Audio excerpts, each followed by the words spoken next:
भारत एक ऐसा देश जिसकी मिट्टी ने असंख्य सभ्यताओं को जन्म लेते देखा है, पर शायद बहुत कम लोग जानते हैं कि ईसाई इतिहास इस भूमि में उतना ही पुराना है जितना कि भारत का अपना सांस्कृतिक इतिहास।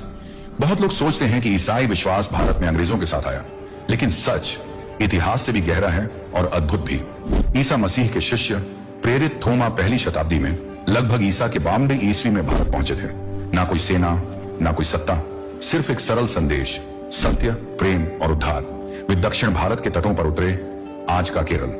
वहां उन्होंने पहली बार खुद यीशु मसीह की शिक्षा सुनाई, लोगों को चंगे किया और छोटे छोटे समुदायों को जन्म दिया। भारत में ईसाइयत की शुरुआत किसी तलवार या मजबूरी से नहीं, बल्कि प्रेम, सेवा और त्याग से हुई।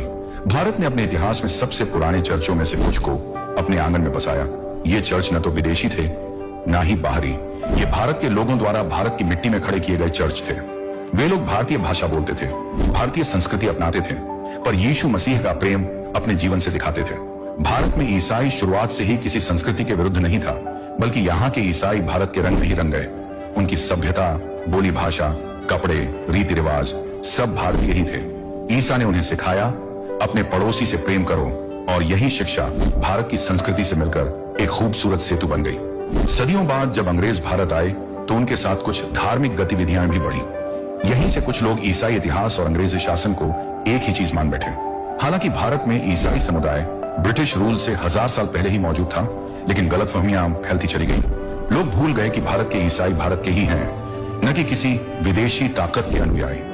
आज भी कई लोग मानते हैं कि ईसाई धर्म किसी विदेशी विचारधारा से जुड़ा है, पर सच्चाई यह है कि भारत का ईसाई समुदाय अपनी जड़ों में उतना ही भारतीय है जितना कोई और समुदाय।